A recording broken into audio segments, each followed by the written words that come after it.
Hello, listeners. We are so happy you are enjoying the podcast. One hope with this podcast is for more people to discover the amazing story of the Mahabharat. Liking, subscribing, and reviewing us helps other people discover the mind-bending story of the Mahabharata through our podcast. We also want to get better at podcasting, which would mean putting in more time and buying better equipment. So we have set up a Patreon, a method for you to financially support the podcast and get some exclusive Not Your Mother's Mahabharat benefits in return. Head over to patreon.com/spjayaraj. That is patreon.com/spjayaraj. Patreon.com/spjayaraj to check out our cool member benefits.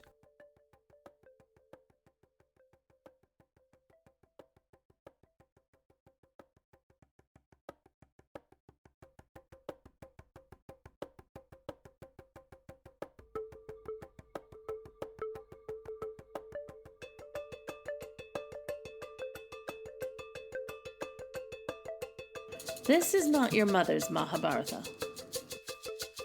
Beware. It's fucking epic. Hosted by S.P. Jayaraj.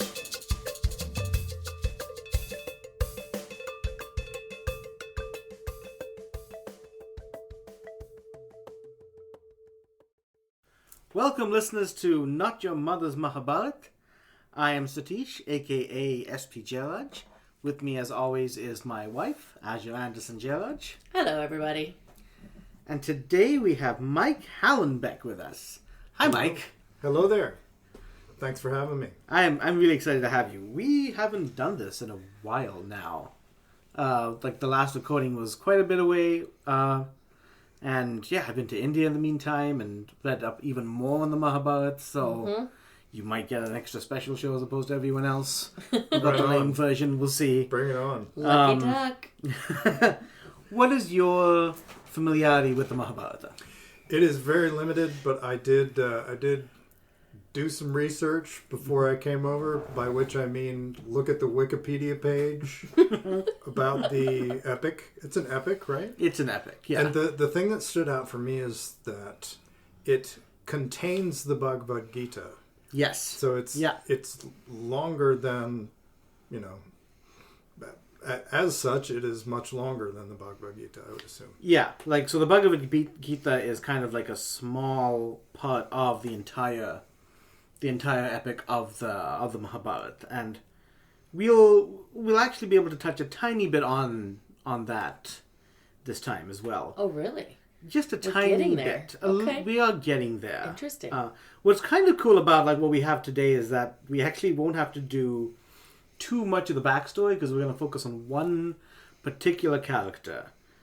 Before we get to him, I also want to ask, it is my habit to ask, what do you like about stories, Mike? What do I like about stories? Oh, wow. There's a lot there. I highly recommend the book The Storytelling Animal for anybody who's interested in that question, because I like narrative in and of itself, but I think a lot of the time there's this kind of default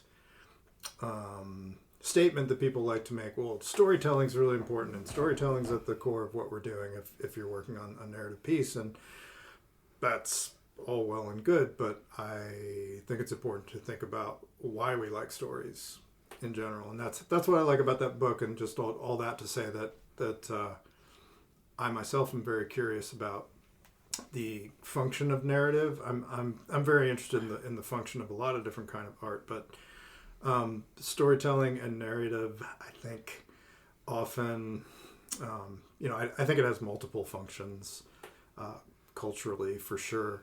I think a lot of the time it is something of a rehearsal behavior in terms of acting things out or wanting to live vicariously through a story. It can embody, obviously in a mythical sense, it embodies the values of a culture.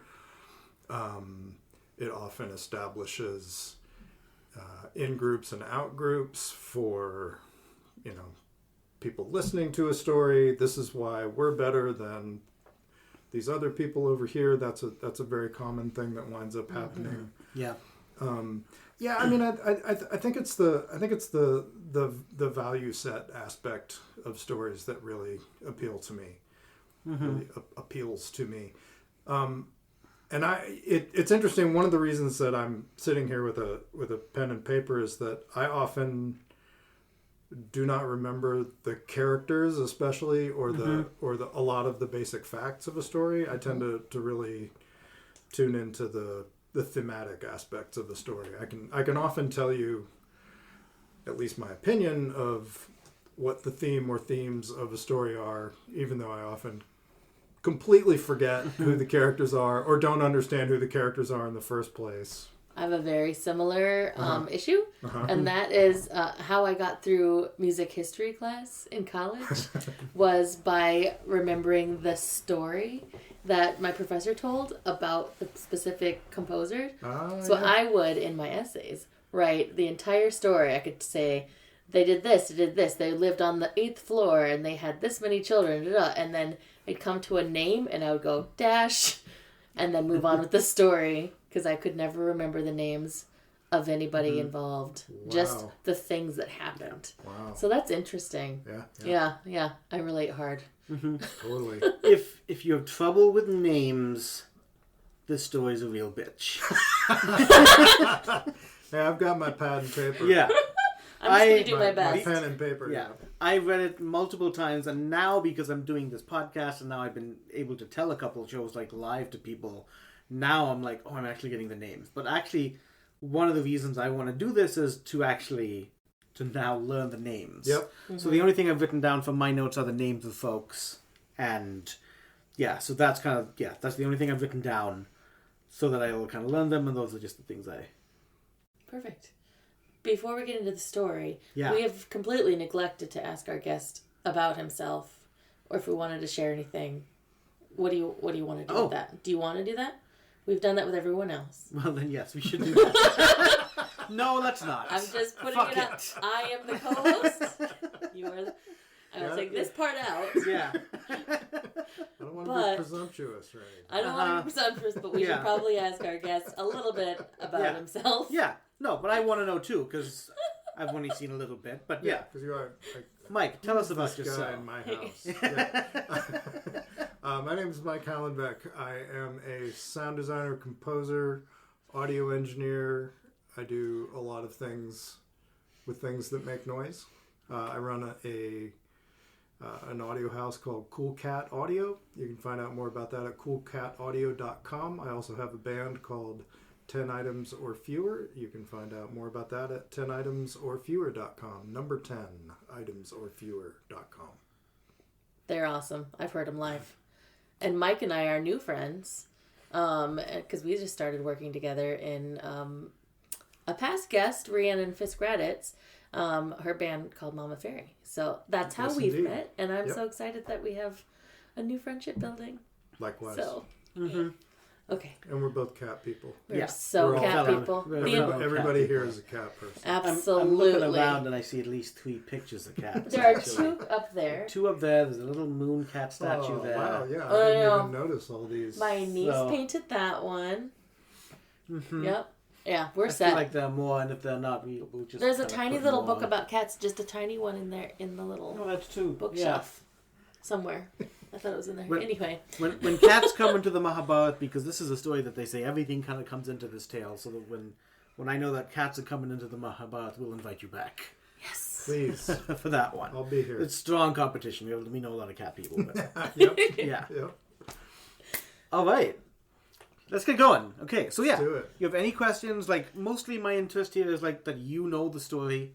That's like my main thing with doing it this way.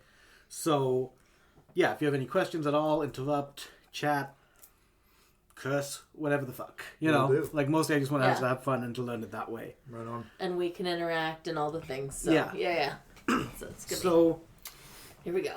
our main focus, like the main character that we're learning about today, is going to be a dude named Karna. So we'll talk a little bit more about Karna, but first we're going to give a major backstory to him that happened thousands and thousands of years ago before even like the main story of the Mahabharata is concerned. Oh my goodness. Is he immortal? I guess you'll tell me. So one thing about the Mahabharata is that people live a long time. People do live a long time. This dude lives a long time in his first life that we're aware of. And there's like reincarnation as well. Sure. So, yeah, we're gonna see. You're asking the right questions here, because in spite of how long he lives, he just wants to live fucking longer. So, there's an asura which are kind of like the demon folk in some interpretations, but there's a dude named Dambodhbhava. Yeah. I'm going to have to say that name many times for this one. I'm glad that his name changes a little bit. And he's a demon? So he's like a demon, he's a king, he's a character. And what he does is he prays to the sun god. And the sun god's name is Surya. So he prays to him, he does penances to him. And this is something that's come up a couple times in the Mahabharata. So he does all these worships and earns himself an audience with the sun god Surya, and then earns himself a boon. And the first thing he asks for is immortality. Of course. You know. What else do you need, really? Mm-hmm. And Surya's like, that's a little too much. I cannot give you immortality. And so they kind of go back and forth a little bit. And some negotiation happens. Some negotiation in the sense like, this is not something we can do. So this guy uses all his cunning. And so he does two things. He asks for 1,000 armors, all layered up on top of each other. Armors? Like suits of armor? Yep, like suits of armor. 1,000 of them. That'd be very heavy. You would think so. I'm assuming it's like micro and like, yeah, because it must be hammered together really thin. I was gonna say, is it like metal? Like I tend to think of all this in D&D terms. So, sure. I think that's fair. Leather armor, plate mail. I would say metal. Chainmail. It's like a metal croissant. Yes, a metal croissant armor. Yeah. I like that one a lot. We're gonna go with that. All right. So he has of these like invincible, powerful armors. And he asks that to make it even more a thing, anyone who is able to like fight him, and he's a big powerful warrior, of course, anyone who's able to remove an armor or like do enough damage that an armor falls off, that person falls dead. Wait, so they succeed and yet they die? Yeah. Well, that's a bunch of bullshit. And then you need 999 other people to do this shit. So he's like, if I can't be immortal, I want everyone else to die. Basically gonna try and be immortal. Such a dick move. There's more.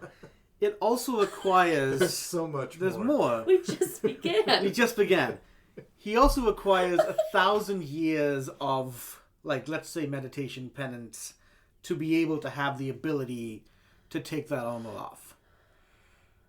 So basically, a dude has got to meditate or like do austerities and shit for like 1,000 fucking years. So as far as your earlier question about living long, yeah.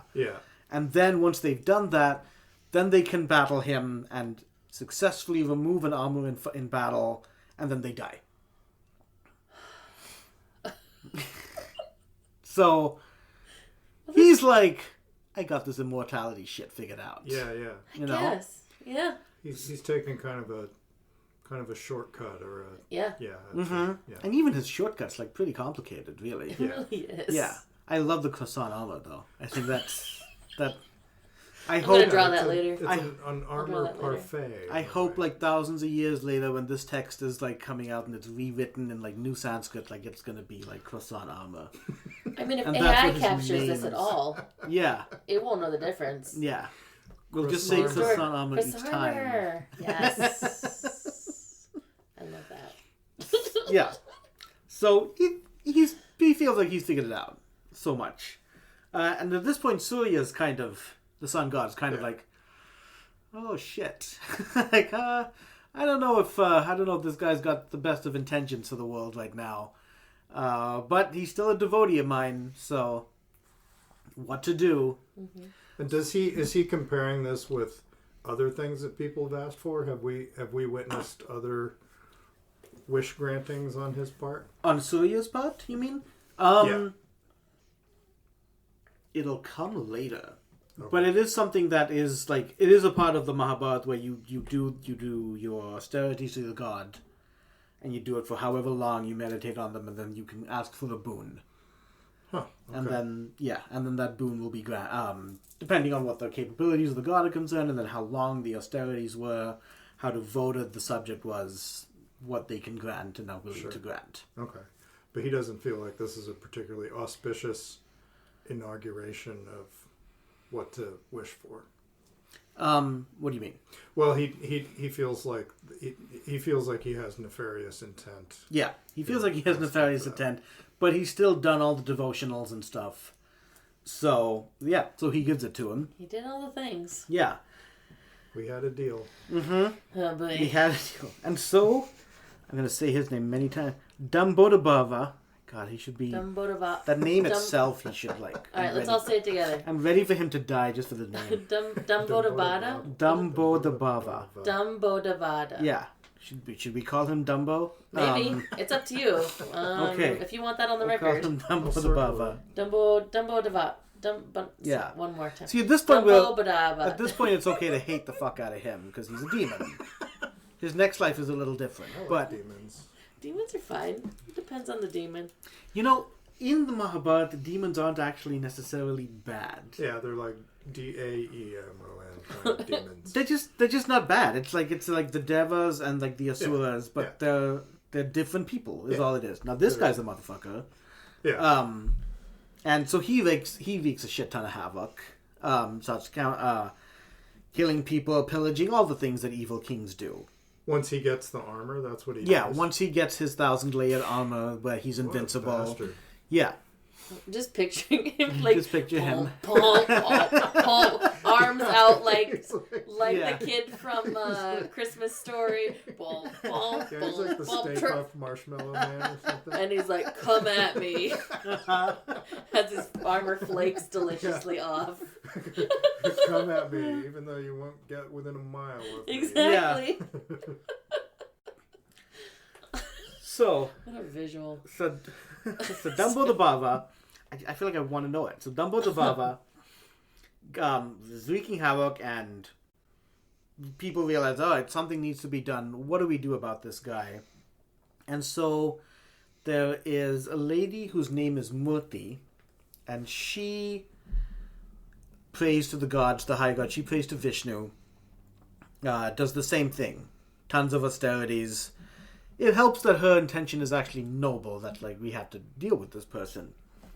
So Vishnu, who is one of like the main three gods in Hindu mythology, Vishnu says, yes, all right. And he says, I will be reborn. And in that form, we'll deal with this problem. Vishnu says he will be reborn? He will be reborn. Oh, wow. Yeah. So Murti gives birth to Nara and Narayana. Twins. Oh. Mm-hmm. So he gives birth to Nara and Narayana, and She does? She does. She does. Got it. Trains them as warriors. They themselves... This is interesting because they are forms of Vishnu, but then they also pray on a devotional to Shiva. And like another one of the main gods. Okay. So they pray to Shiva and they get blessings from him. So they're kind of reincarnations of Vishnu then? Yeah. Okay. So when Vishnu said he was going to be reborn, this is what he was talking about. This is what he's talking about. But I get the sense that probably this is not the only form that Vishnu's taking. Is Vishnu has at least, I forget how many forms, but I'm reading another, we'll meet another form of Vishnu today as well. In this same story. And there's something in the Mahabharata where, because there's one where even though they're incarnations of them, like it's not like you can't have one without the other. Like, so they can still be a god of whatever realm they're in and have incarnations on the earth. Wow. Like a whole bunch of them all at the same time running around. Yeah. That's fantastic. Yeah, now the That's 7, super like cool. the known, is it 7 or 8? It's at least 6, but those incarnations of Vishnu, those kind of tend to happen at different times. But, the other thing to consider about the Mahabharata and Hindu mythology is that its stories kind of layered over each other. Mm-hmm. And it's also stories that have changed and adapted, and they all still exist. Mm-hmm. And people are looking at different versions of it. Yep. So, this story is actually one that I only found out within the last, couple of days. Mm-hmm. And I was just reading my main text. I'm like, there's more to this. And so I did a little bit more research on that. The other interesting thing, especially with how long the story takes, is that some of the gods, especially the Vishnu, Shiva, and Brahma, they supposedly only came about in the zeitgeist and the thought process later on. So before that, you had gods like Surya, and who were gods, but not the big powerful gods like Vishnu and Shiva. And so it's arguable to say that in the original writings of the Mahabharata, these gods didn't exist. Mm-hmm. The Trinity. And then later the Trinity kind of got worked into the story. Oh, interesting. So, yeah. So things like that are happening. Yeah, I like the idea of all the incarnations running around at the same time, because I know next to nothing about Hinduism, but what I've heard or read is that it involves this idea of almost like the Matrix of each of us is a very small window of consciousness, and looking with all of these windows all together, that's kind of what God can see. Does that ring a bell at all? Interesting. It sounds cool. I was I like that idea. That's why I bring up the Matrix. Is dude. Yeah, I remember when the Matrix came out, and there's still. Yeah, I would almost want to rewatch the Matrix now with these after ideas reading in my these head. stories, after reading stuff? some of these stories and things. Yeah. But it's always kind of present there. I mean, there's ideas. I remember even my grandfather would say how this is not the real reality. Yeah. Yeah. Yeah, and that's a very common idea, that it's this kind of romanticism of that, the world we live in is hiding this other realm. And, yeah. Yeah. So you said nothing about machines and stuff. Right. But that aside, but yeah, so there was some things there with the Matrix that kind of totally makes sense with that one. So back to our good long named buddy. He does Dumbo the Baba. The thing is, he actually does get another name. Wait, say it one more time. Dumbo the Barber. Dumbo the Baba. So if you think of Dumbo the Barber, but then change Dumbo the Bava. That's right, isn't it? Dumbo the Baba? Dumbo it the works Baba. for me. I don't know if Dumbo the Baba. in spite of me doing this podcast, I don't know if I'm the total authority on it. Dumbo the Baba. Yeah. Never mind. That's how I learned Russian. When we started the Mahabharata, sounds like something else. When we started this podcast, I realized that I might have been saying Mahabharata wrong. And That's she was the one who because- corrected me. Yeah. Because I listened to different recordings of people saying it over and over, because I recorded the intro to this podcast, and I did not want to be the one to say it wrong. Right. So I tried really hard, and then you just come along and say it very differently, and now I'm like, oh no. Yeah. Yeah. Am I the asshole? I don't know. And of course, then the fact that, and this is with a lot of Indian names, and I don't know the history or any too much as well, but the at the end, it's either Mahabharat or Mahabharata. Ganesh is either Ganesh or Ganesha. Yeah, I'm just a storyteller. That's my bias on this. Where were we? We were about to go back to Dumbo the Bava. Dumbo the Bava is wreaking a fuck ton of havoc. Whoa.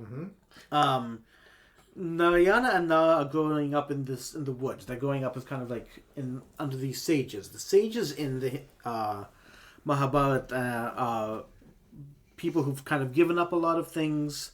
They also do austerities and meditations and get magic powers from this as well. I feel like they love raising children, though. They do that a lot. Well, who wouldn't? I guess. Yeah. Well, not us, actually. But yeah. Air fives.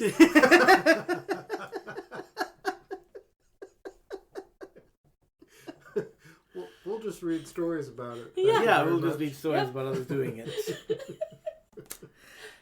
Somebody has to. Yeah, someone has to. So he starts encroaching upon these two as they kind of grow up, and then so they're ready to challenge him. They're ready to fight him, and so we're gonna go. I forget which one goes first, but Nara goes up against him first. And Dumbo the Barber is like, "What's the fucking point? You're doing this. You have to do one. You die as soon as you do. Also, you have to do 1,000 years of meditation, for this to work." Right. And Nara's like, "Yeah, that's fine. Narayana's doing the meditation right now. It's going to transfer to me." And he's like, "What the fuck are you talking about?" But he's got a little bit of fear. He's like, "There's some shit going on." Yeah. Are they still little girls? They're boys. Oh, I'm sorry to disappoint. I thought they were little girls. I thought they were too, and I don't know why I thought We just that. assumed because It's a feminine-ishy name. Yeah. Yeah. Oh, I That was was it. imagining No. two little girls just like standing up to this big galoot, and I loved it. But it's okay. I think they are of It's okay. mature warrior age. Okay, they're older now too. Yes. Oh, they're not little Yeah, I anymore. mean, if you adapted it as a film version, they could be female, probably. Yeah. Unless Yes. we haven't heard the whole story yet, so. And Yeah, they would be maybe 11 not, when but- this was happening. 'Cause- so they'd be like, That would undermine the gritty realism of the rest of the story. I still love it. a little bit. No, they would That's have what like this podcast bows and is arrows about, and shit. so. They'd be badasses. That would be cool. Yeah. Yeah. They're warriors. Yep. They're just 11 and they progressed fast. Yeah. All right, continue. You have my permission So- to continue. I don't even know who's fighting him now. We're gonna go with Nara. Nara goes to battle with him while Narayana's doing meditations, and this goes on for like 1,000 years. This one fight goes on for 1,000 years while Narayana's doing the meditation, powering up Nara in this, and then at the end, Nara, I guess, cracks open one of the armors. So now he has 999 armors only. You Took take one 1,000 years to do down, one. pass it It took around. 1,000 years. Armors made of On the body. Yeah. butter. That's when and bread. I'd almost be willing to ask AI to write that one. Oh gosh. And then he falls down dead. What? Yeah. No, that shouldn't happen. That was the whole thing of the I armor. was going I to bet say he was that was super quick, pissed. but I think it was not. It wasn't quick. was It took not 1,000 quick at years. all. Yeah. Oh, I bet he was pissed as he was dying. Yeah, he As must he have was been. dying, he was like, "What?" And Nah, then he was okay. what? He was okay. But he died. Yeah, he did die. But then Nara... No, Nara was the one who died. Narayana runs up, Oh, got it. does the prayer, and brings Nara back to life. Ah. From doing that 1,000 years, he is also, from being worshippers of Shiva, the creator and destroyer. Yeah. And what scares the fuck out of the Dumbo the Barber is that he realizes that these are both the same person. Mm-hmm. Like, this is, whoever this is, we kind of now got this idea that it's Vishnu, but this is one soul in two bodies. So that one soul in two bodies, the soul of Vishnu as well, praying to Shiva for 1,000 years each time. So, brings him back to life. So, I don't know, Nara comes up, but kind of wants a little bit of a break. So he heads back and he does the meditations now. And Narayana picks up whatever weapon he's using and he goes to battle with Dumbo the Bava. And he fights him for 1,000 years. Oh my god. Yeah. These people have some time on their They do. Yeah. Yeah. I mean, what They've would they got have done if focus. Netflix was around? None of this would have happened. Yeah. It's amazing though, but all of this time that's going They to would have take watched him, Love Island. you could still watch like Netflix for 10,000 years like now. That's true. And they'd still be fighting. That's true. So, You yeah. could finish Netflix. You could finish Finish Netflix. Netflix. Face the Netflix final boss Oh my. several times. Oh, what would that be? So, Alright, sorry. Narayana cracks open an armor, falls down dead. No. Nara comes up, brings him back to life, and they keep switching out. Wow. And they get rid of 999 almas. There's one left. There's one left. And he's actually a really skinny dude under there. He's like, oh no! So skinny. So skinny. So skinny dude, at this point, runs the fuck away. I don't know why he waited till like that last 1,000 years, but you know, you're in the heat of battle. Yeah. He runs off. He runs back to the sun god Surya for shelter. What a baby. Yeah, after fighting for 999,000 years. You've lasted this long without running back Yeah. for some shelter. Can't last 1,000,000? That's All probably right. a little better than I would do. Yeah. I think a lot of us. Mm-hmm. So Narayana and Nara run, chase after him. They go up to Surya and they, hand the fucker over to us. You know, he needs to die. He needs to be punished. He's done all this damage. And Surya kind of agrees with them, but is also like, this is my devotee. I cannot give up my devotee. No. A cat mouse kind of is devotee. understanding the story too. Mm-hmm. It's okay, buddy. And he refuses to give him up. And so the two, they curse. So this is where the stories kind of differ with all the different versions of it. But they curse they curse Surya for him to be immortal, to become immortal in his next life and suffer. And Surya takes that curse, and then he passes it on to his disciple, to Dambodhavada. I'm saying the name right. You're doing it. Yeah. Mm-hmm. And all I'm hearing is Dumbo the Barber. Dumbo the Barber. But you're doing it great. Yeah. So he passes it on to him, and then this is when things get kind of interesting. There's something in Hinduism which is the yugas, which is the big spans of time. And Yogas, you said? the yugas. Yugas. Okay. Yugas. And that's kind of like they've divided all of time into these, I think it's 4 big eras. And so this era actually ends. And that's as much as I was able to kind of pull, apparently things get almost reset, kind of. Perhaps they kind of forget who they were as well. And so, but he has this curse on him. Do you mean the gods forget who they... I almost Who they feel are, as maybe? well. Interesting. Yeah. Wow. And again, that's Who resets partly it? opinionated. Just that's how things are. They just Just get happens. reset. I don't Somebody know. bumped the switch with their butt. And I don't even know. everybody's just... And everybody's like, well, this is new. Yeah. Yeah, somebody I don't remember any of this. hit skip to beginning. All I know Delete. is that a time Oh, no. this era ends, and I don't know what exactly does happen except that I guess this story's over. Yeah. And I don't know what exactly does happen there. But Was it when the dinosaurs were extinct?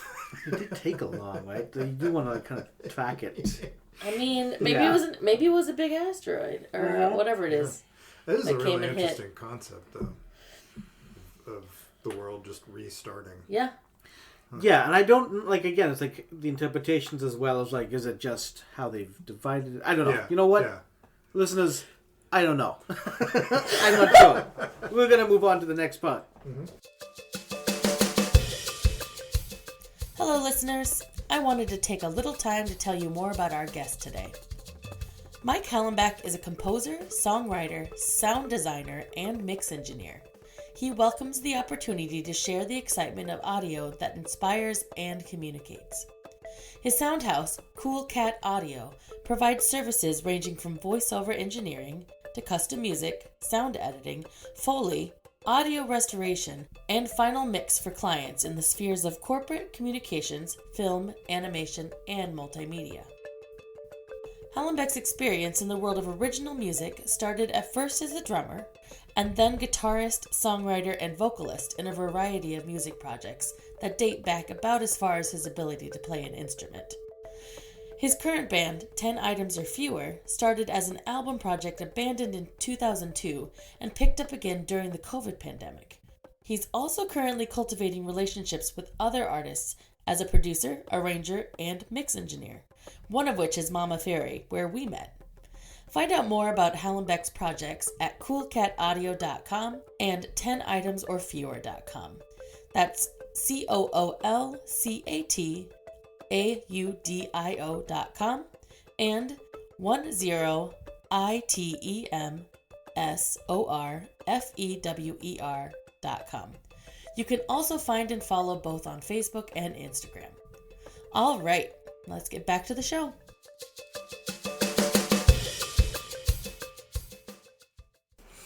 So this part we've actually covered a little bit in one of the earlier chapters, but one of the earlier podcasts, but it pays to revisit again. So many years later, thousands for all I know, and then now we're actually back in the Mahabharat story. And then in one of our earlier stories, we talked about Kunti. So Kunti is the adopted daughter of Kunti Boja. And then Kunti was a sage visited Kunti and Kunti Boja, a very fierce, very kind of scary sage with great magical powers who they were all kind of like, they felt like he was going to be an angry person as well. But a sage comes to your doorstep, you gotta welcome them, and it's part of the tradition, part of the culture, and you just don't want to piss off a sage. Mm-mm. So Kunti Boja sends his adopted daughter Kunti, who is 14 at the time, to take care of him. And so she kind of cares for the fella, and at the end of it, Durvasa is actually very pleased with her and offers her a boon. He teaches her a mantra, and it's a little where she gets to summon a god. So anytime she says this mantra, she gets to summon a god. And the different texts kind of have different ideas on whether she knows that this is the god to summon, to sire a child with. She's 14. She's not exactly sure it'll work, but she gives it a shot. Says them, like maybe let's say a couple days later, says the mantra to the god Surya, the sun god. And the sun god comes down. I remember this story. Mm-hmm. Sun god comes down, and she's pleased that it worked, and basically they end up fucking. And she has a child with him. They kind of talked a little earlier as well, because she was a little afraid, like, I can't have a kid with you. I'm a princess, I'm 14. I don't know if that made a difference back then. But was like, I can't, like, I'm going to be married off later. But, so the sun god Surya promises her, and this is what happens, that once that she will have a child immediately, and then, so she spends like seconds being pregnant. So she gives birth to a child. That's a real advantage. This is a theme. This has come up before. Oh, really? Yeah. These lucky girls get a nice visit with a god. Instant childbirth. Childbirth. Child leaves, like grows up immediately and leaves, and then they're like, wow. Cool, that was a fun night. That happens. That multiple times. It happens in the first couple episodes of what we've done. Only half of that happens here. Uh-oh. So she gets pregnant, and she has a child, and the child remains a child. Oh, come on. He's a liar. Do you mean he didn't say that anything else would happen. So, yeah. You didn't ask. Yeah, you didn't. That's true. Is it that he stays a child like forever? No. Oh, okay. No. Okay. He's not That's like actually my story. Child. You can read that one later. Oh, God. It's a plug for Legacy of the Crow, guys. You should read that. Yeah. No, but the kid is born, check this out, with golden armor. Nice. Golden armor. Ooh. And earrings as well. Golden I've earrings. seen images of this baby. Yeah. Yeah. Huh. So this kid in is... the comic book version. Mm-hmm. Yeah. And it said that this is clearly metal, but it's, it's a heavenly metal of some kind. And I mean, the armor is basically like, it's almost like it's grafted onto this kid. It's like biometal. He's going to have to get new armor like every, few weeks. That's how they get Fortunately, But I was born with it. Armor lobby. fortunately, it will grow with him. Oh. Yeah. So Cool. it is almost like it's he's like Luke Cage, I guess. All right. This kid is. So, but she's 14. All of a sudden, she has a baby. With a deity, with the sun, supposedly. Who's going to believe that? Covered in gold. Right. Yeah. So she Oh, man. can't have this kid, and so she kind of prays to the sun god to protect this child, and basically wraps him up very nicely in a wooden basket, a very proper wooden basket, and sends it down the river. Gosh, where have I heard this story before? No, this was the first. Yeah. This was thousands and thousands of years long before. I'm curious about this one where there'll be some similarities, I think. Oh, yeah. So Did he get found in some reeds? yes, let's say so. Okay, well, Yeah. great. For our version, found in reeds by a woman named Radha and her husband Atiratha. And they take the child, feel blessed by it. Atiratha finds the child when he's doing worships of the sun through yoga. There's something that still today is called Surya Namaskar, which is like you face the east and you do it. It's a worship of the sun, but you're also doing yoga as you do it. Yeah. And it's where kind Is of it like the sun salute? yeah, that's it. Yeah. That's what the white ladies That's call actually it. what it means. Okay, cool. Yeah. Surya, sun, and then Namaskar, the hand motion, salutations. Yeah. So what do the white ladies call it? The sun salute. Sunset. Yeah, that's it. Great. So, I know what that is. yeah. So Atiratha does, as he's doing the sun salutations, is when this kid comes. They feel blessed. They realize that this kid is probably the son of a deity. Just because glowing so much. Still got the gold armor armor, on. still got He's golden, got gold. heavenly They armor try to on. scrape any of that off so they can get a few extra dollars. He was in a box, but he's got golden armor. We'll take him. And we're not going to have to buy any more golden armor. Very- No. It's going to keep growing. He's very heavy. He'll glow the armor on his own. You have to work out to hold this baby. This is a sort of technology that you'd think that would be employed more in mythology. Yeah. Yeah, Clothing that you don't ever have to yeah. replace. Also Yeah. seems way more efficient than the croissant armor. Way more Well, this is efficient. the croissant armor. This is, in the sense, this is the Yeah, but it's the so final sleek. layer. Yeah. Yeah. Oh, it's the final In layer. a sense, it's the final layer of the croissant armor. Yeah. I understand. Hence why it's golden. Mm-hmm. I understand. Hence why it is also golden. Is it more effective than the other 999 layers? I say as effective, but now it doesn't even have that curse on it either. Oh, right. But you know what? But also, and I feel this is like in like even mythologies. It's like you have like the earlier ages where everyone was all fucking mighty and powerful, and then as it kind of progresses, there's less of that almighty and powerfulness. Interesting. So there's an aspect of this which does mean that he's kind of invincible, which kind of is dealt with like much later on in his story. As far as this armor is concerned. And the earrings as well also apparently keep him invincible as well. Fantastic. So I don't know if it's, I'll just fly past him. I'm going to get you some earrings. Gold earrings Just to protect. from the heavens. I'll find them. Okay. You don't name In them. case just gonna someone get shoots that halos. golden arrow. Yeah. Exactly. So he goes up and he lives a little bit of a tortured life in the sense that he wants to be a He kshatriya. can't take his armor He can off. take- Sorry.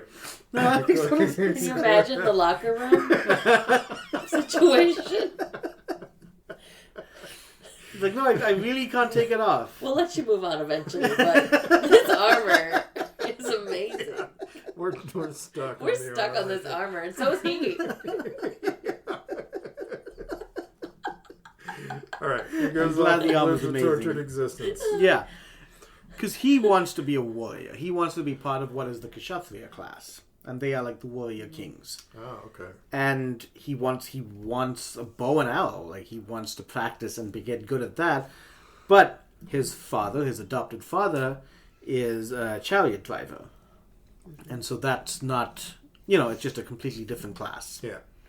So, it said, like, on his 16th birthday, his father gets him a chariot, and it just upsets him. Like, he doesn't want that. He wants to be something that, the society, in a sense, will not allow him to be. I mean, he doesn't understand it. And so his mother rather explains, like, she tells him what's going on. She tells him, okay, we found you kind of floating down. We believe that you are perhaps the son of a Kshatriya, definitely an Archit, and probably the son of a god. We don't know what god. But tells him the story of how he came to them. And this is why you feel this way when we are just chariot drivers. Oh, and he didn't know any of this before? He didn't know any of this before. And again, like maybe in some versions of the story, he grows up with this, and at 16 he just fucking had it. Yeah. And so, so he decides to. At that point, he decides, I'm going to find myself a teacher. I'm going to find someone who can teach me how to use a bow and arrow. Because bow and arrows in the Mahabharata are like epic. We've covered some stories already where like a dude will. Well, did you listen to the episode of Rhiannon where one of the guys actually like blocked up the entire river with all his arrows? Mm-hmm. And so Bhishma. Yeah. Who was trained by Parashurama. Who was like the big immortal like warrior type god. Also, an avatar of Vishnu. In fact. So really? Yeah. Rama's an avatar of Vishnu. Actually, yes, Rama is an avatar of Vishnu. Huh. Interesting. But so is Bhishma. But so is Bhishma? Bhishma's not. No, Parashurama is. Parashurama is, in a sense, just literally axe-wielding Rama. Oh. Interesting. Yeah. Okay. So we'll actually get to him in a bit, but first, Karna, he goes to a guy named Drona. Drona is like one of the best teachers, and he's actually already training a bunch of warriors, including the Pandavas. Oh. So 5 princes, unbeknownst to anyone, are the younger siblings of Karna. Okay. So he goes to Drona to be taught. Drona knows there's something with this kid. He knows there's something with it. Like, he sees the aura, the impression, like he feels very much like a Kshatriya type. The golden armor might be. The golden armor might kind of tick something off a little like, bit. Whatever shirt he's wearing just like flies open slightly. Yeah.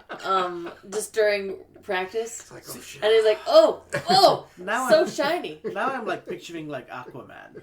Yeah, absolutely. Yeah. Particularly. Oh, I gotta write a whole story about this. Yeah, I'm the poster of the Aquaman movie, which I never saw. But in a modern day high school. Yeah.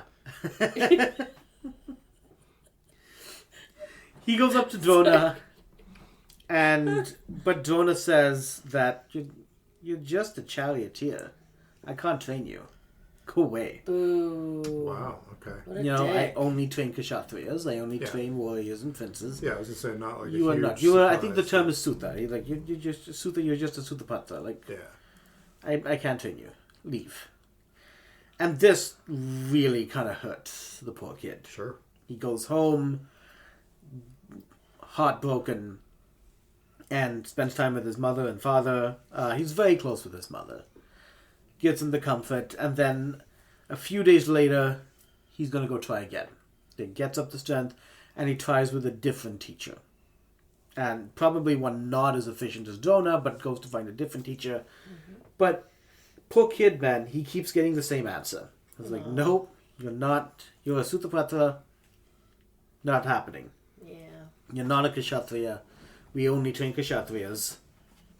Yeah, So I kind of like this is the part of the story which is very interesting about Karna, where we're getting into definitely like like class and then even like the caste system and things. So poor guy does this for like who knows how long, and then finally like he's on the verge of suicide. Like this is what he wants. It's like if this life is going to be this bad that I cannot do this one thing that I feel like I'm destined to do, what is the point of living? And so his mother is getting increasingly concerned. He just keeps coming back more and more dejected each time, still like giving up hope. He actually prays to Surya as well. So his mother is kind of on his side in all this. She wants what's best for him. She wants him to be happy. His dad is a charioteer.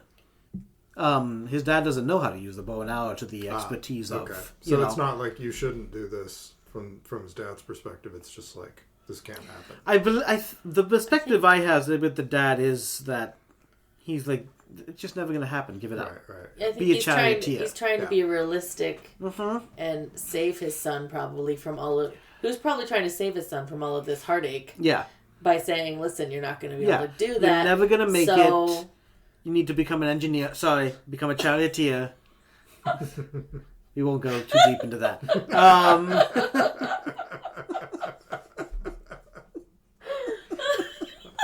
I feel it.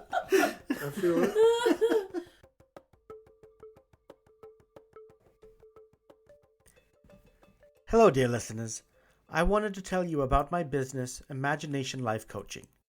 Through Imagination Life Coaching, I work one-on-one with clients to help you achieve your life goals. I'm someone who believes that we human beings have incredible minds, but sometimes life, stress, and our internal negative chatter can turn our minds against us and pull us away from reaching our potential. But we have the ability to reverse this and go way beyond. Through Imagination Life Coaching, I help you imagine new possibilities for yourself, create new systems and ways of thinking, and commit to healthy habits that help you take ownership of your mind so you can achieve any dream you set your mind to. If you are a creative artist, I can help you delve deeper into your creative action. Visit my website, spjayaraj.com, that is spjayaraj.com, to schedule your first free consultation. All right, back to the show.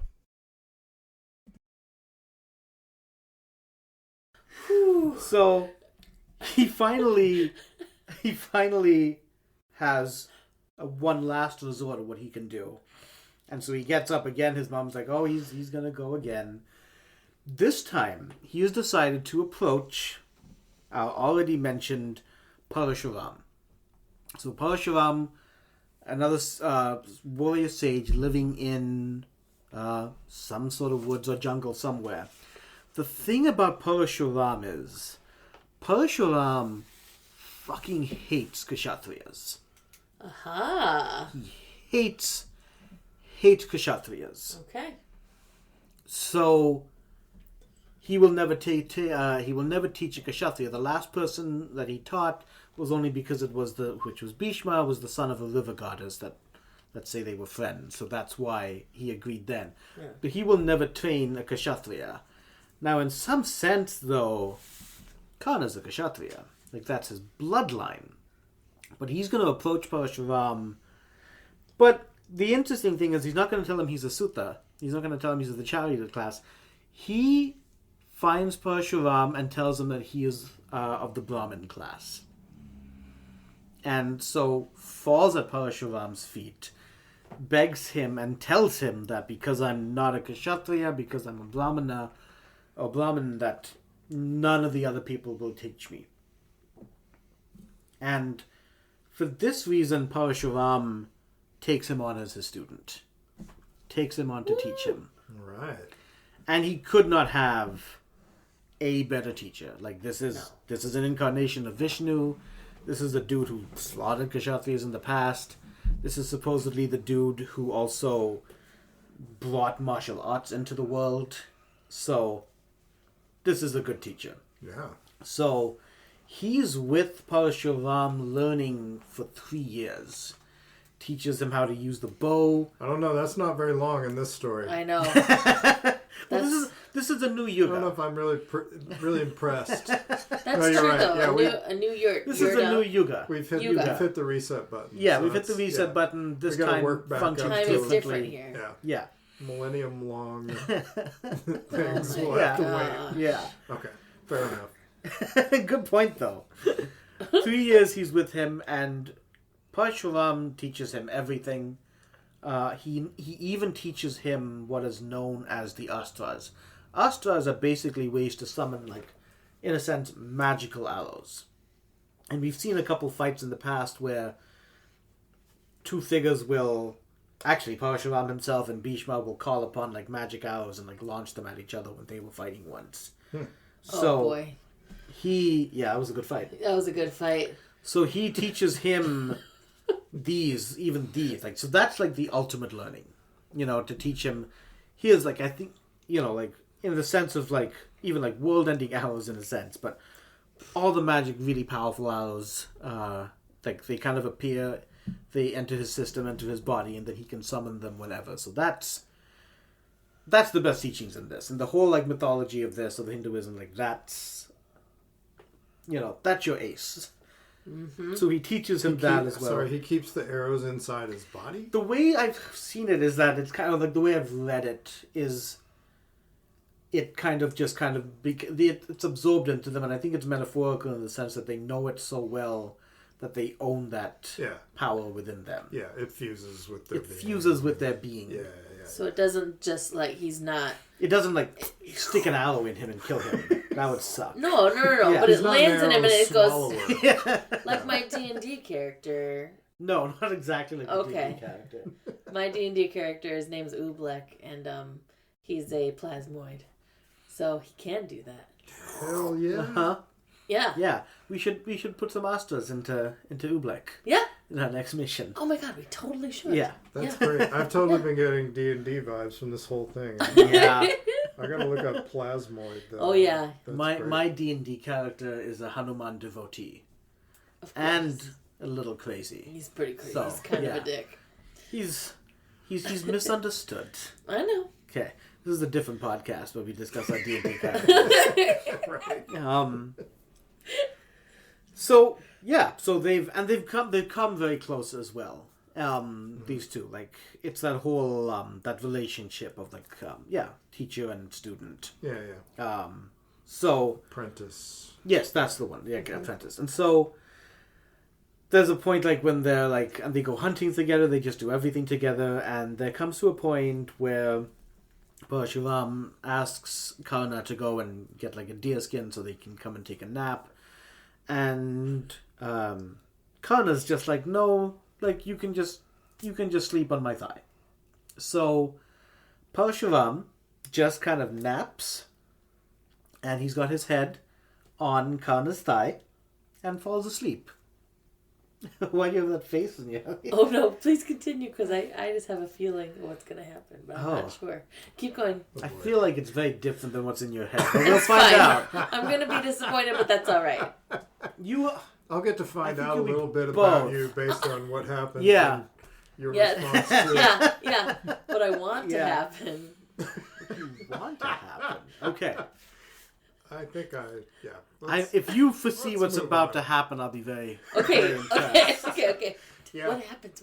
So overall, I can't say predictable is a word I would apply to much of this. It's not, right? Yeah. It was full of I surprises. don't think I could have written the ending of this myself. Just because you said that, I'm going to add a little bit that I was unsure of now. Okay. Because I find that part, like, I only read it recently. I'm like, oh, that's weird and fun. Okay, yes, please. So he's sleeping, and Karna's just still so that his master can sleep very comfortably. And a flesh-eating bug lands on Karna's thigh. See, that's what I thought was going to happen. I don't know about you. Not quite, but continue. It's one of those stories. Yeah, with the flesh-eating bugs. Bug. Yeah. Blech. Sweet. I like where this is going. A flesh-eating bug lands on him and starts eating Yikes. His flesh. Start eating his flesh. How big is does. it? Like, Yikes. like the size of a hand? I've read different descriptions. One say it's just a worm. Oh no! And then- I'd rather it just be a big fucking beetle. Can it just be a big ass I was beetle seeing like a this beetle. big? I'm gonna. And it's just One of the texts I worm read is not good. One of the texts I read is Ramesh. His name is Ramesh Menon's Mahabharata version. That's one of my favorite ones that I'm reading. And in that one, it's like a boar-headed type bug Okay. with like serrated teeth. I like that better than a worm. Is that weird? A So worm can just get in there I don't and know just if never leave. Weird would be the word, but Oh. distinctive. yeah, And as advertised, I have learned something about you from this process. I think that's what this is all about. that's what this is It's about the friends we do made it along this the way. way. Yeah. Ugh, worms. I mean, I would find it hard to pick a favorite, but you've got something very Yeah. distinctive in Which mind. one do you like? Yeah, well, that's. I don't know if I would like either. I mean, as a story, I would As a like story, yeah. the bigger the No one better. wants this. I'm Okay. big, Yeah. I love like giant insects. So Okay. yeah. This is. I think it's just a small insect of some sort, but it's. I can live eating- with that. Okay, but it's eating his flesh. Yeah. Sweet. And Karna's in deep pain, but his master is sleeping. So he doesn't want to wake up his master. He even doesn't though want to he's wake up his master. He's afraid to move. And He's a in some- Minnesotan. He's unable to make the flicking thing with his fingers. So- he can't flick. In some bug. renditions of the story that I've read, which have probably taken that exact thing into consideration, like the way Parashuram is sleeping is that he's got his hands on Karna's hands. Yeah. Oh, he's one of those sleepers. Apparently so. All right. Yeah. Oh At least boy. this time when he naps, that's what he does. That's not good. So This Karna's isn't good at all. got a flesh-eating bug eating through him, Whoa! and he doesn't want to move because it'll wake up his master. He's putting up with this intense pain. He's gonna intense hold his pain. leg. Now, most of the versions I read of the story is that the bug, basically, there's like flesh and blood, and it's spilling, and it's like Parashuram smells it, and he wakes up that way, and then they do away with the bug. Another version I read, but this was online, I don't know, where the bug turns into like a demon. Well, that sounds like fan fiction. yeah. The bug turns into a demon, And then they had sex. and said that he was cursed, and only Rama could free him. See, that's just not realistic. Yeah. No. And so he goes off. I like that version better. That's kind of fun. Anyway, the more demons, the better. as far Yeah, as I'm and then the concerned. demon goes away because he's been blessed, and now he's free. Because whichever. Well, that's nice. In any case, however it is, the bug is Dispatched. The bug is dispatched, and Parashuram is now awake and looking very cranky, and looking very suspiciously at Karna. It starts asking him about this, like, that must have hurt. Like, that must have really, really hurt. And Karna says, and he's like, why didn't you do anything? Why didn't you, as you did, swat it away? Yeah. Why did you just deal with that incredible, incredible pain? And Karna's like, you were sleeping. I didn't want to wake you. And Parashuram is like, only a fucking Kshatriya could deal with that pain. God bless it. So he's busted. He's busted. Yeah. Only a Kshatriya could deal with that pain. Or a woman. Well, he's not that. I know. He's It's not the only that other powerful. option. Yeah. I know. That would be a good twist of the tale. It would be. Yeah. But actually, no. Like, oh, it makes the sense. It makes more sense Yeah. to me. Anyway, go And then ahead. Parashuram bows to Karna. No, but so Parashuram, seething anger, seething vengeance, Azure knows what's coming. He curses his student. No. That he taught him the astras. He taught him the most powerful weapons, and all based on a lie, And he and Karna tells him I'm not even a Kshatriya really. I'm a Sutta. Yes, I'm not a Brahmin. But still lied to him. So many lies. So he's upset. Is he more upset that he's not the caste that he said he was, or is he more upset that he lied about? He can see. I think what he's upset that he has taught a Kshatriya all his gifts. Oh. More than anything, he has clearly taught a Kshatriya all his gifts, and he hates Kshatriyas. He killed so many Kshatriyas because they were evil in an earlier time. Yeah. And so he curses him that when he needs the Astras most, he will forget them. That's a good curse. Wow. That's a good curse from your teacher. The Astras most, he will forget them all, and he will forget all of the teachings. He'll remember it right up to the point where he needs it. He'll remember it all right up until the point when he needs it most. This poor kid. Yeah, somebody did that to me with names and stuff. When you need names the most. Who is that person? They're related to me. No, that's an awesome curse. Just from a narrative and perspective. There's this idea about Karna that he's doing it. A lot of what he's doing is also for fame. Oh.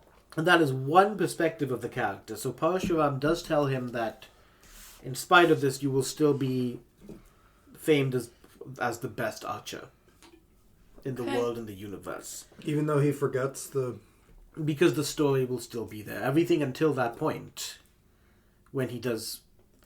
Because it's basically the idea that this will happen when he needs it to save his life. The story? You mean the thing about the bug? Yeah, the thing about the bug. How he was so strong. The story from this point he endured a level 7 pain. He may not know how to use a bow and arrow, but there was this one time. Actually, I'm genuinely confused. What's the story? So basically, because he still knows now, he has all these gifts. He can use a bow and arrow. But the idea is that Karna has, in some interpretation, has always wanted fame. He wants to be the best, to be the most famous. He wants to be the best archer so that throughout time people will know he is the best archer. So his life will continue and he'll still practice archery. He now has all these skills, and whatever path his life takes, he will be able to prove his great archery skills.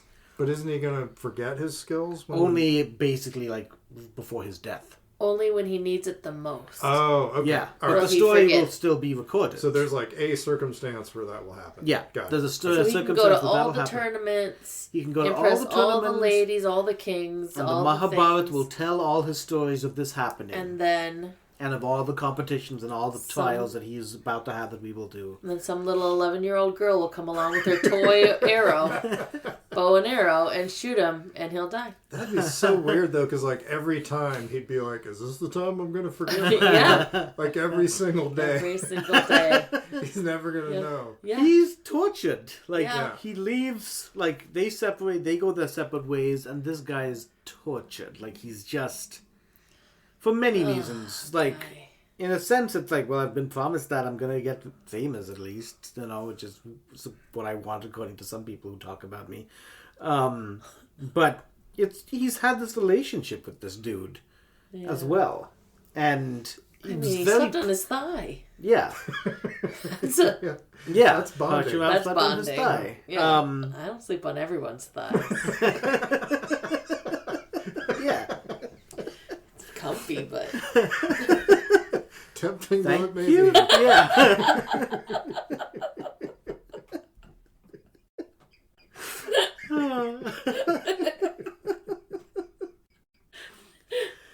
This is awesome. So Karna goes off in a bit of this upset. He's still young too. Let's see. Well, 19. Yeah, it only took 3 years after. It only took a measly 3 years. Yeah. Blink of an eye. Yeah. That's a technical college. Yeah. Seriously. You could be an electrician by now. He didn't even get a degree. He's got an associate's degree. Yeah. So he's got an associate's Archery. degree in archery. He had a good teacher, I guess. He's a tradesman. I guess Yeah. it all matters Guy's if you have a efficient. good teacher. Yeah, exactly. But he goes off and is kind of alone and not treating himself right and just upset, angry, immature in some ways. It was like, I'm such a good archer. I'm like an amazing archer, but this is now going to happen to me. I've lost my teacher. I've lost like a great relationship. He's just not eating right. And in some version, he starts to go into this like weird like dream state. Oh. Maybe he's just not eating right. Yeah. And goes through like getting hungry and then like just not drinking either. And at some point, like when he's like super upset with all this like turmoil and emotion and adolescence shit going on, he sees like a big fat deer and he just barely even thinking, he like buys an arrow with the deer, kills the deer, and he goes to eat to make a meal out of it and realizes it's a cow. Oh. And then, as he's watching and seeing that he's killed a cow, a Brahmin runs over and like hugs the dead cow. Oh no. Oh yeah, it took me a minute. Uh-huh. Oh yeah, the cow. Yeah. And Karna's like, I'm sorry, I didn't know. I had no idea. I was just, maybe he does an explanation like, I can get you another cow. It's like, you kill a child, you don't just give them another child. And Yeah. possibly sees that he's kind of still like in charioteer gear. That's my guess from this. He curses him, man. Who curses who? The Brahmin curses Karna. Says that when he's in battle, at the time when it is most necessary, his chariot wheel will fall off. Oh boy. And when he goes to fix it, he will be cut down. Oh god. So this guy's just like looking over his shoulder this constantly. poor bastard. So he's gonna be in a battle at some point on his chariot, which he's good at because his dad. Anyway, whatever. On his chariot, it's gonna break down. He's gonna need to fix it. He can't fix it, and he can't shoot anybody because it's gonna be when he needs to shoot him the most. Yep. This poor little shit. Yeah. I Yeah. mean, who knows if these things will happen at the same time, but sounds Well, like we're building I towards feel like we're coming to there's a a point here. convergence. Yeah, that will some be sort of happening, convergence. Yeah. Oh, It was predicted that it was Narayana and Nara who would, from the early 1,000 years age stuff. Because remember, in this version of the story, this is Dambodabhava. This is him, and this is that final death. Oh right, yeah. Right? Yeah. So, and he will be killed by Arjuna and Krishna. Okay. And they are as well the incarnations of Vishnu and the incarnations of Nara and Narayana. So when they got rid of the 999 armors and there was the one remaining and they said that we will get him later, they too were reincarnated. And in fact, the sad thing is that Arjuna, who is basically the one who becomes Karna's main rival, is in this world his younger brother. But he doesn't know that. He doesn't know that. Ugh. And they don't know so that. much No one knows torture. that. This is so sad. Mm-hmm. What would you do under circumstances? Me? Well, Either of you. According to this story, anything I wanted. Probably. Yeah. I would run to my mother. Okay. There it is. And that's what he does. He goes home to his mother. Mama. And and he tells them all the good things. All like, I was trained by Parashuram. Yeah. His dad is finally proud of him. Oh god. Lucky bastard.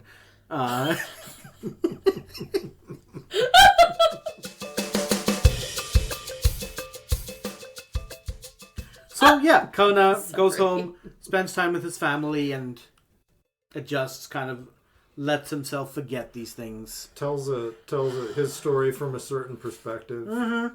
tells all the good Makes things it to his sound a little more parents. impressive by deletion. And doesn't tell him about the curses, of course. Who could, really? Sure. And that's the beginning of this character. We'll touch base with him again. It's in the next chapter where he really comes into the picture and starts speaking. But Karna is one of the most pinnacle people of the Mahabharata. Really? And, yeah. Okay. This is a pinnacle character, as important as This sad the little Pandavas. teenager. Mm-hmm. Oof. Who's now 19. He'll be like 20 when we see him next in the story. Okay. And Arjuna at this point is like 16. Okay. So, Okay. But yeah, Karna is someone who is known, and there's a lot of just controversy on Karna because later on we'll see elements of him being noble. In some points we'll see him be a little cowardly. There's all these questions about whether he is a good person. Is he and as far as whether he's on the right side and the wrong side, that's kind of a little clearer in some people's eyes. But he is a very kind of integral part of this whole giant epic going forward. Okay. Because the Pandavas are the main characters of the entire epic. And then this is, though they don't know it, their older brother. By at least 4 years. Yeah. So. Interesting. That is really interesting. People who don't know that they're related to each other. Mm-hmm. People who... I love these curses of... At some moment, you don't know when. Yeah. But something that's kind of at the core of your behavior set that that is going to fail. Uh-huh. That's... Yeah. Because you killed my freaking cow. Yeah, because you killed my cow. How dare you? And the world can reset. Yeah, this is great.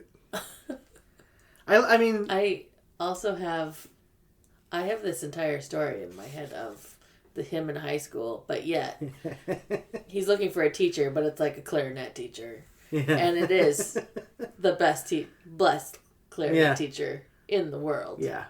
But they won't teach him because... They won't teach him. Because he grew up as a bass player. Because he grew up as a brass player. As a brass player. Yeah. He is too old. You don't have the embouchure. Okay, maybe not. It's getting a little lame now.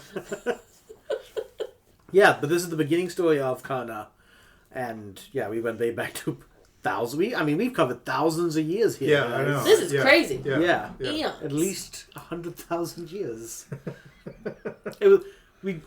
One of our earlier guests talked about how, whenever it's 100 something, 1,000 something, it was that's very specific time measures that make you doubt the actual let's throw 1,000 in there. Let's say 100. The reality of it, yeah, sure. Yeah, I assume this was written over, or was this spoken for a long time and then finally written down? It was an old tradition, and it was an old tradition for it's between 3,000 and 1,500 years ago.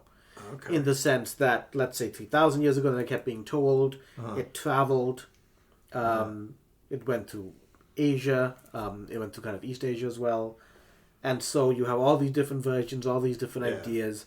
Some people see it as fact, that's for sure. Some people see it as story, but then the variations are different as well. Yeah. So what I will do, I'll read 3 or 4 different versions, and then I'll just tell however it comes across. Yeah.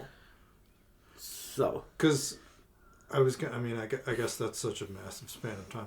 I'm just wondering how old people thought the world was in these, because the stories go on for such a long. There is a chapter of this. That's an interesting question. Where it does break down the yugas.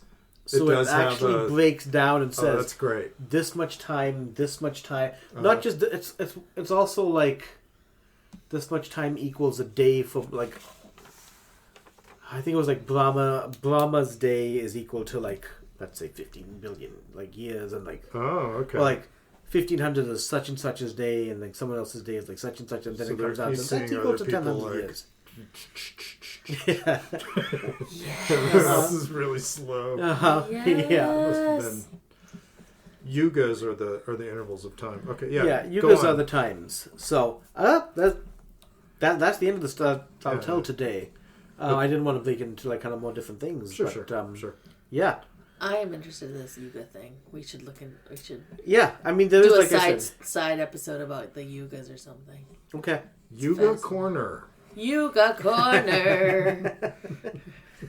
At the end of the universe somewhere. Yuga, Yeah. yuga,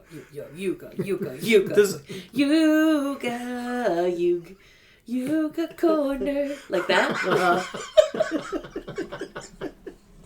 But like... It needs its own song. But break that up into like... Stretch that out over 1,000 years and then we'll be good. Now it's time for it. Yeah. It's the world's first 1,000-year jingle. Yeah. Yeah. I mean, if you want the gods to understand it, it's got to be at least that long. Otherwise, to them, it just sounds like... bloop. Yeah. Blub, blub, blub, blub. No. That's what it would sound like. So.